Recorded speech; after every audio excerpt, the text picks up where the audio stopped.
What's up, guys? Dr. Barbati from Think Chiropractic.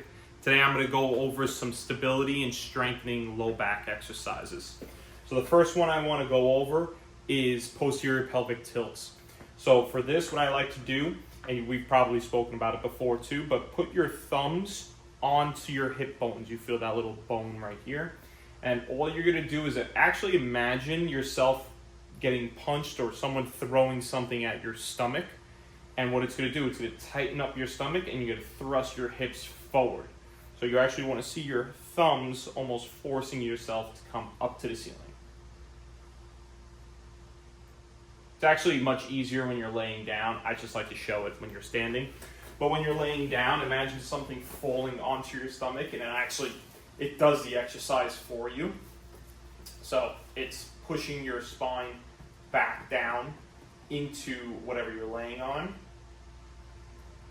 You could do reps of that, or once you get into a position, hold it, and it becomes a contraction stabilizing exercise. Okay? Now the next one I want to go over is called wall squats. So what I like to do for wall squats, depending on your strength, is myself, I like to get down to about 90 degrees. Once I'm there, I push my whole weight into that wall. My whole spine is touching the wall. I posterior pelvic tilt. You feel your low back pushing against the wall, and then you hold it for as long as you can. Keep holding it, keep holding it.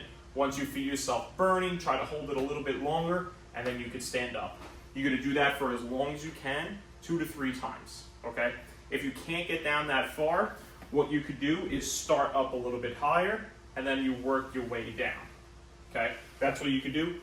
Or if you have bad knees, what you could do is have a chair next to you, use a chair for stability, kind of bend down, use that, okay? Now, next one I want to go over, it's called clamshells. So clamshells, you're going to do when you're laying down, you're going to bend both knees. Now imagine a string that's attached from your knee straight to the ceiling, okay? Now imagine the ceiling string is being pulled up. So your knee is going to go straight up. You want to imagine this knee just going straight. That's what you're going to do.